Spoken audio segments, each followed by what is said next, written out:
Hello, my name is Danny Ruhlander and I'm the author of Spylark, an action-adventure novel for children set in the English Lake District featuring some brilliant, brave young people. It's been described by one reviewer as a cross between James Bond, Alex Rider and Wallace and Gromit. Well, I know some of you have read it. Thank you so much for your encouragement and your questions. And I'm so sorry that I can't be physically with you to talk about my book. Hopefully, at some point in the not too distant future, I'll be able to visit your school and speak to you in person about writing and perhaps about my latest book. Well, I'm going to talk on this video about various aspects of Spylark and writing. But first, let me introduce some of the influences that went into the creation of the story, and also something that people often talk about, which is the food that made it into the book. Let me tell you a little bit about the influences that caused me to write the book. The first are the kind of stories that I read when I was a child. Like any author, they made an impression on me.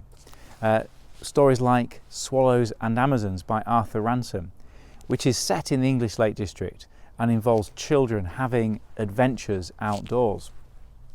Or Tintin, which you will have heard of, I think, was one of my favourite books to read when I was growing up.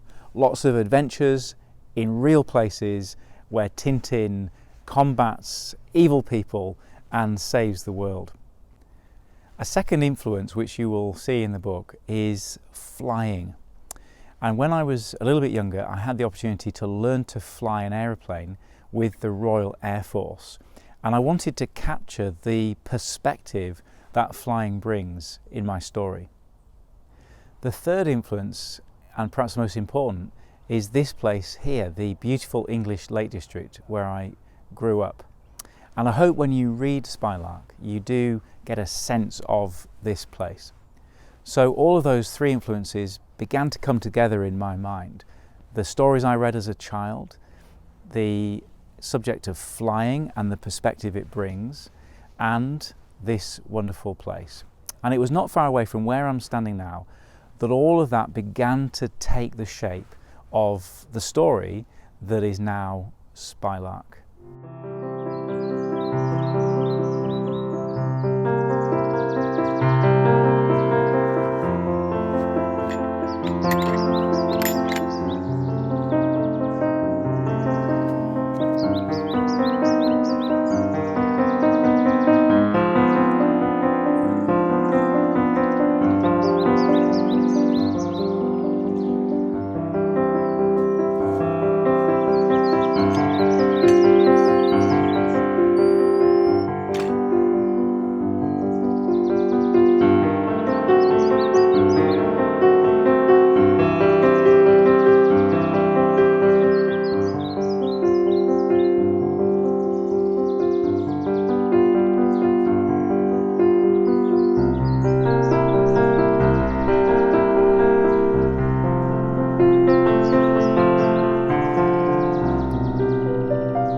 Well, I've just walked up one of the beautiful Lake District hills because key to the story in the book are three hilltops, three peaks, and they're all on the map in the front of the book. There is Rignot, which is just behind me, Ravenhow, which is just over there, and Brockbarrow, which is where I am now. And from here you can see the lake and the islands, and it's in this area that the whole adventure happens. I hope you really enjoy all the food that is mentioned in the book. There's quite a lot of it, including this famous local delicacy called Kendal mint cake that's made not far away from here. It's a food that's full of energy because it's mainly made of sugar. It was even taken up Mount Everest by Edmund Hillary. And I'm going to have a little bit now before I go down. Another food that you might see in the book is Grasmere gingerbread, which has been made here in Grasmere to a secret recipe and nowhere else in the world since 1854. And I think it's delicious.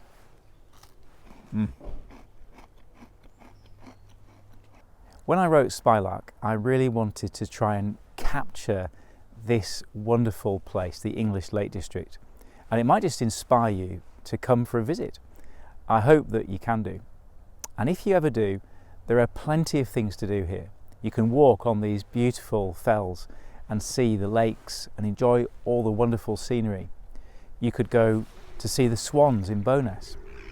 You could get a boat trip on the lake on one of the many boats that operate throughout the year. You could go for an explore on an open top bus. You could call in and see the famous Bridge House in Ambleside, one of the smallest houses in England. And one place you must go is Grasmere. There you'll see where the famous English poet Wordsworth lived and is buried, and you'll get to taste the delicious Grasmere gingerbread. There's quite a lot of food in the book, but the thing that Tom Hopkins, the main character in Spylark, likes more than anything in the world is a hot bacon sandwich cooked over an open fire in the great outdoors.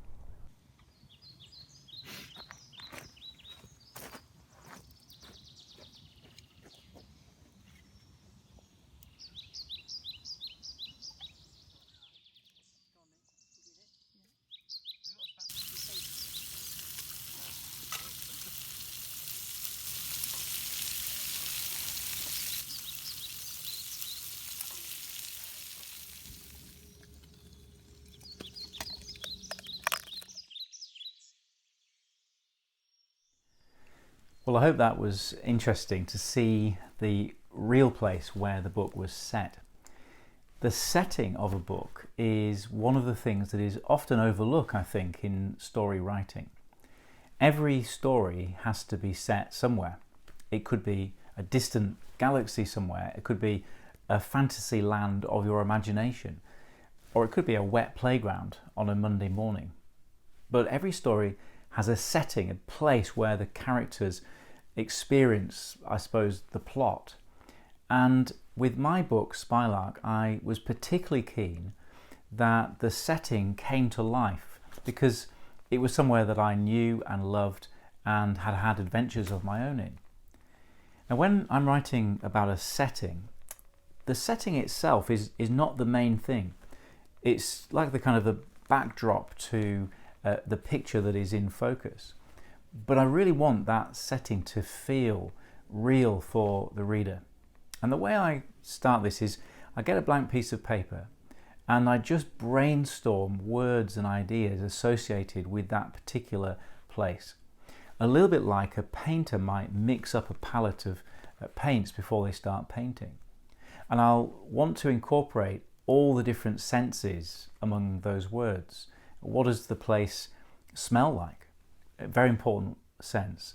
What does it look like? How does the light or the weather affect it, for example? Can you describe any sounds, like the sounds of birds or traffic or anything like that? And I'll put all of these ideas down on my piece of paper before I write that scene. And the plot and the characters that are going into that scene will therefore come to life a little bit better because they are put on the backdrop of that setting. Let me read you an extract from the book and hopefully you can see a little bit of how I've brought that setting to life. They turned off the road to follow a path that began to climb northeast and away from the village. Joel set the pace, map in hand. Archie bounded ahead at first, but as the way became steeper, he tired and trotted along at their side. After a while, the path joined a stream of smooth pools, but as they climbed higher, the water bubbled over hidden rocks in foaming white cauldrons. Before a bend, they looked back to see the village, now far below, and the lake a slice of silver, disappearing into a haze. They could see a family of hikers beginning the long trek that they'd just covered. Apart from that, they were on their own. "I don't think those clowns will come near us now," said Maggie decisively. "They haven't got a guts for a march like this without a McDonald's at the top of every hill. Come on, forget them. We've got more important things to do." For a while, the murmur of the stream and their footsteps on the path were the only sounds to accompany their own quickening breaths. A jackdaw coasted past, its "Cow, cow," bouncing off the rocks. "Corvus monodella," Joel muttered automatically. Maggie suddenly stopped dead. What if Hollydale isn't even the right place? And they've taken Tom somewhere else?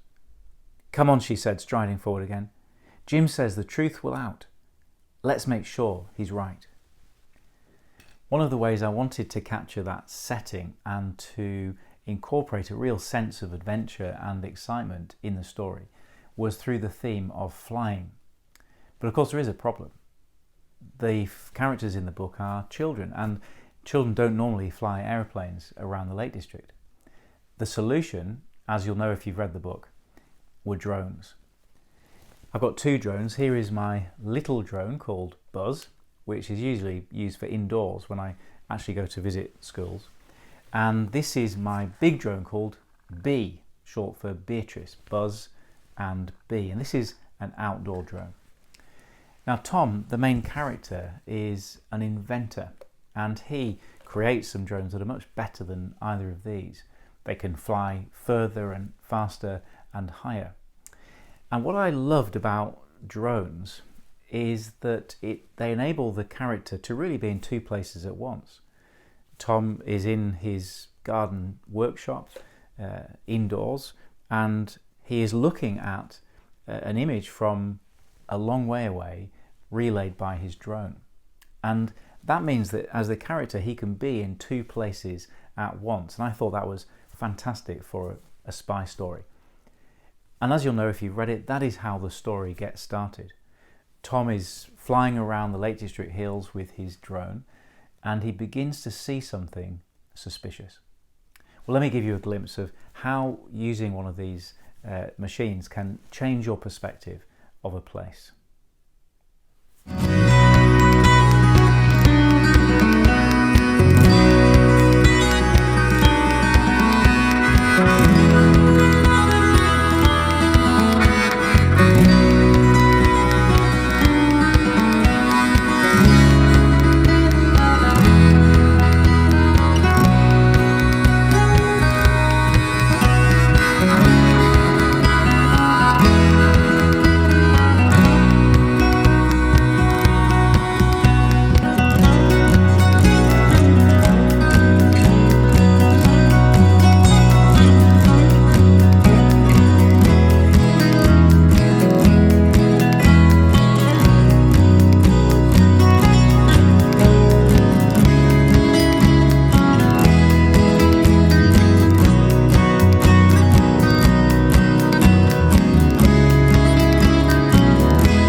So that was a great flight. Up there we could see the lake from a whole different point of view. And now our drone's going to land itself.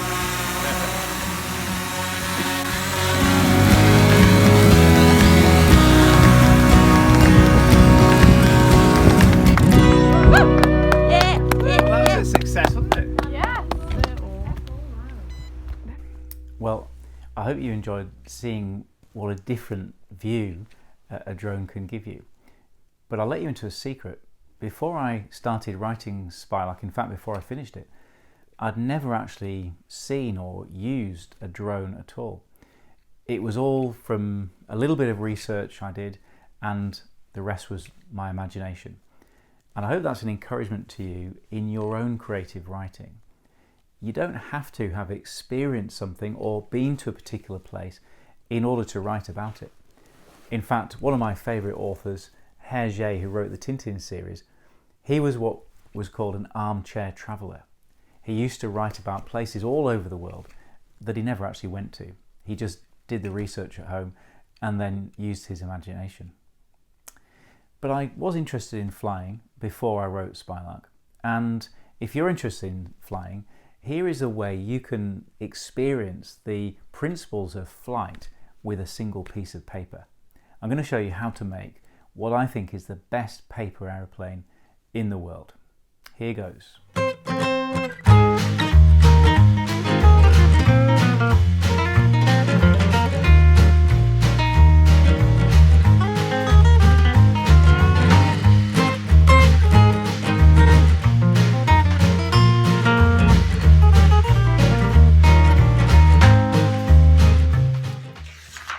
take a normal piece of rectangular paper, fold it in half and crease it as neatly as you can. Unfold it, fold down the two corners to the middle crease. That middle crease is very important, and smooth those sides down. Then fold that section over, again keeping everything lined up with that middle crease, and crease that tear. Now this is the only tricky bit really. A little tear in each corner. You'll see what this is for. A lot of people don't do this, but I find this really holds everything together. You've got your two corners torn, doesn't matter if they're not exactly right. And then you fold the top bit down again to that central middle crease. Smooth it all down as neatly as you can. Same on the other side. So you've now got something that is beginning to look like an aeroplane. But now we see what that tear was for. That enables that little triangle to go up there and hold everything together. Press it down. Put your thumb on that to keep it together. Turn the aeroplane around and fold the wings like that. And then the final fold, you see how everything is neat and symmetrical, but it's not yet going to fly. And this is the all-important final fold. You get a fold from that corner and you make the wings as big as you possibly can, leaving this as the fuselage. Fold and crease, turn it over, fold and crease. And then I've got my aeroplane.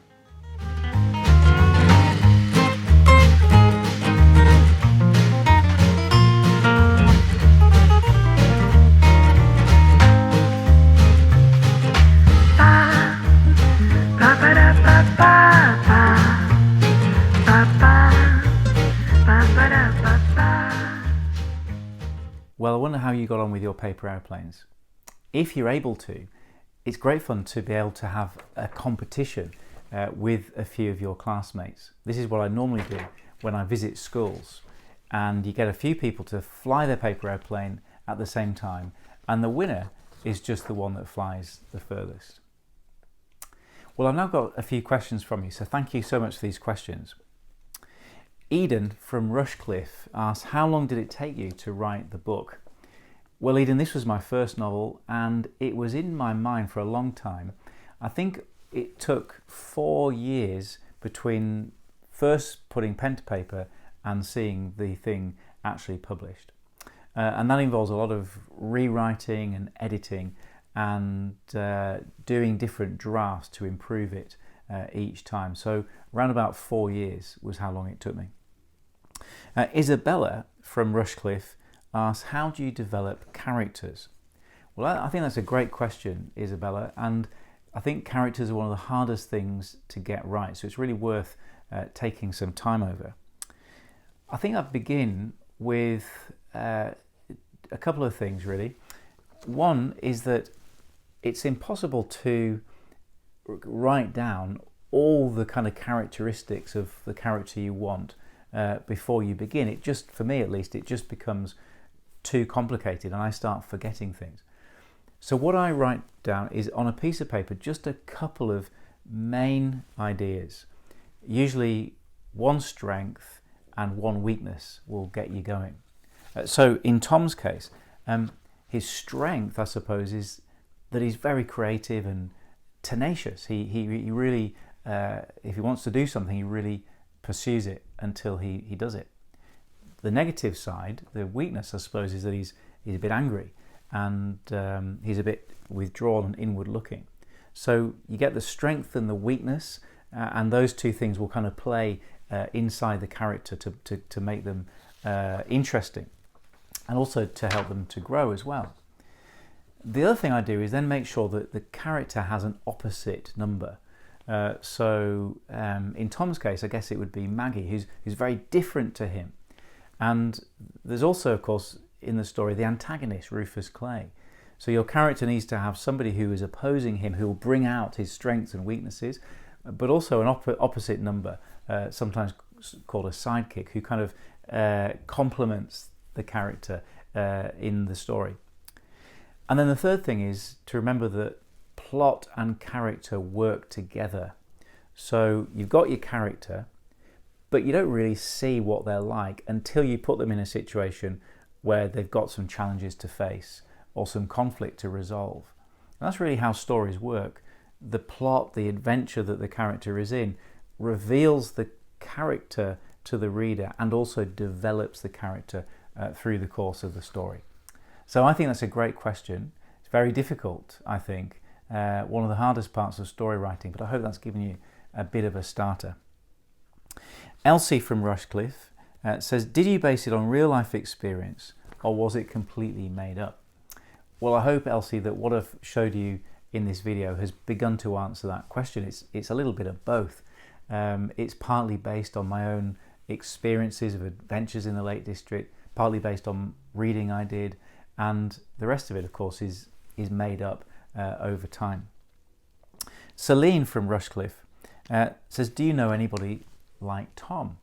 I don't think I really do. I think he'd be a combination of different people, a little bit of myself, a little bit of my son, and quite a lot of just created ideas out of thin air.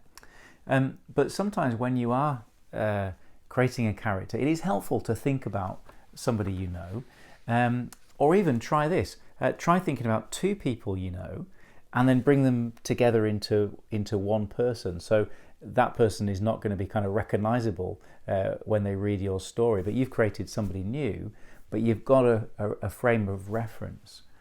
In fact, with the story that I'm writing at the moment, I was walking down the street and I was really looking for a kind of a visual idea of what my main character was like. I knew what he was like as a character, but I didn't really understand what he looked like. And then I saw a boy walking down the street and I thought, that's him. That's who I'm looking for. And so I captured that image in my head, and that's what I now refer to when I think of my character. Another question is from Sam from Arnold Hill. Did you have any idea where Joel and Maggie could be from? Yeah, well, Joel and Maggie are half Chinese, and they grew up in Manchester, but they speak fluent Chinese, and I think that comes out a couple of times in the story. And it was a bit of a coincidence, but it just happens that Spylark is about to come out in China in a month or two's time. It's being put together at the moment. I've just seen the cover for it last week, and I'm hoping that it's going to go down well in that part of the world. Well, let me leave you with another reading, this time that I hope captures that sense of adventure that you can have through flying. Tom felt a cold shiver work its way down his spine as he stared at the image. There was something unsettling about those alien words, in matter-of-fact white-on-black computer font above the familiar crinkled bow of the lake. But he got too close, and the man was looking straight at him. He dropped away from the hilltop like a stone, bracken, trees and rocks a blur in the display. Near the bottom, he missed a dry stone wall by inches and pulled up again into an arc that he felt in his stomach before steadying himself above the river. Keeping low over some yew trees, he headed towards the church that stood on a rocky hump at the bottom of the hill. He weaved through the graveyard and climbed to 30 feet behind the church until he could glimpse the top of the hill again through the slatted opening of the bell tower without being seen. The family had gone, but Straw Hat Man was still there, peering out with his binoculars. Idiot, Tom berated himself. He's looking for me now. Keeping the church tower between himself and the hillside, he was setting a bearing for home when something airborne loomed past, eclipsing the light for a second. With a twist of the controls, Tom spiraled skywards, spun back and found himself staring with horror into the windshield of a helicopter. Well, if you haven't yet read Spylark, then do get hold of a copy. and your teacher or librarian will be able to organise for you to get a signed copy from me for £6. Usual price is £6.99. If you prefer, you can obviously buy it on Amazon or from any bookshop. But if you'd like me to sign it, then your librarian or teacher will organise that for you. Well, let me end with some of the questions that you've sent, and I've had some great questions. Quite a lot of them I hope have been answered through the course of the presentation. So, for example, someone from Morton Academy asked about what inspired me to write the book. Someone from St Joseph's asked about books I read as a child. Someone from St Bernard's in Barrow asked how I came up with the story. Someone else from St Bernard's asked me to talk about the setting. And someone from Queen Elizabeth Grammar School asked me about drones. So hopefully I've answered all of those questions in the course of the video. I had lots of great questions. Let me just take a few specifics. Someone from St Joseph's asked me, do you get any help from other people when writing your books? Well, yes, and writing a book is surprisingly a team effort. The author puts in the bulk of the effort and the creative energy, and the author bears responsibility for what is written. But there are people who help along the way, and in my case, I've written the acknowledgements at the back, and you can read those and see particularly how helpful my family and other friends were in reading first drafts and giving me feedback. And then I guess the biggest help after that is the editor at the publisher. There were perhaps 3 editors and different stages of editing. One that gives you sort of a big picture kind of feedback and things about the character and the plot and that kind of thing. And then one that is a little bit more fine-tuned and goes through it line by line and points out inconsistencies and asks questions and that kind of thing. And then the final edit is called a copy edit, which is a professional person who just does this for a living, and really they are looking for things like spelling mistakes, American spellings when it should be English spellings, inconsistencies of fact, and checking all of those kind of things, grammar as well. And so hopefully you end up with a product that is completely free of typos or errors. So those are the big helps. There was also the help of the publisher himself, Barry Cunningham, who, if you don't know, is the person who discovered J.K. Rowling, and he gave me help initially on a few phone calls, just talking about the story and thinking of ways to improve it. How long did it take you to write? Well, that answer may have given you a bit of a hint that it took a long time. From the day I actually put pen to paper to the day it came out was just about 5 years. That's partly because writing is not my full-time job, it's something I fit into my spare time, and also because these things just take a long time, and getting something published takes a long time because of that editorial process. I was probably thinking about the story even longer before I put pen to paper. I'm interested in writing a thriller story. Asked somebody, do you have any tips for me to create an engaging opening to my story? This is a great question, and I thought I'd spend a couple of minutes on this. First thing to say is that the opening is very, very important, because the reader, if they're choosing whether to read your story or not, it'll be in the very first few lines that they make that decision. When it comes to submitting a book for publication and a professional reader is reading it, it's even quicker, and a publisher will probably decide whether they're going to reject your book in the first few lines. So the opening is very important, but more importantly than that, you want the opening to hook people in and make them want to read your story. So a couple of things you must do in the opening and a couple of things to avoid.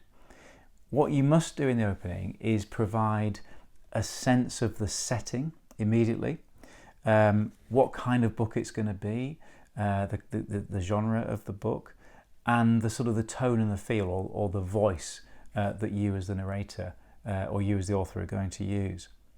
You've also got to introduce the main character in that opening.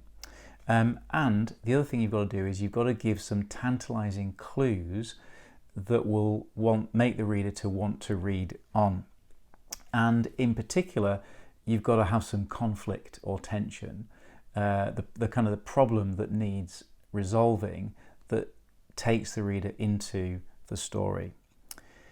There's some mistakes to avoid in the opening, and the biggest temptation is to try and say too much too quickly, to give too much information, particularly background information. Let that wait. Just put a few little breadcrumbs out for the reader, and then the rest can come later. The other tip I've got about an opening is don't worry too much about it in the first draft. When you first write the opening story, you want it to be perfect, but just get it down, and then you will end up coming back to it probably at the end of the writing process, and you'll end up rewriting it. So that's my tip about making a good opening. Have you always lived in or near Cumbria? Asked someone. No, I was actually born in Austria. My wife and I have spent 4 years living in Australia, and I spent a year living in Kenya, and we spent the first part of our married life in Devon. But I now live in Lancaster, which is just to the south of the Lake District, and we live near Morecambe Bay, which overlooks the Lake District Fells, and it's in that area that my second story is going to be set, or is set. Where is your favourite place to write? Asked somebody. I find because I write in my spare time, I can write absolutely anywhere. I write in bed sometimes, late at night. I write in the garden, I write on the train, I've written on the beach. I can just fit it in to wherever I have a spare moment. How long did it take you to write? I've already answered that one. When you were writing this book, how did it feel? Were you excited, sad, angry? I think all of those things, because writing is a creative process and therefore it's hard work, but it's also very satisfying when it goes well. And so I think all of those emotions would have been experienced in the process. At what point in the writing process did you decide on the title?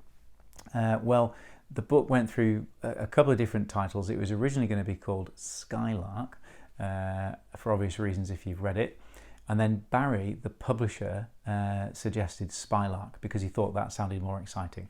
So in the end, I went with his suggestion, and it got its name quite late actually in the process. Do you have any tips on writing a good story with an exciting plot? That's another great question which we could spend a lot of time on. There's far too much to say in the time I've got now, but I'll just give you two thoughts really.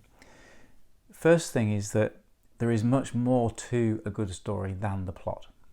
Some stories have a really good plot, but they don't really capture the imagination because other things are lacking.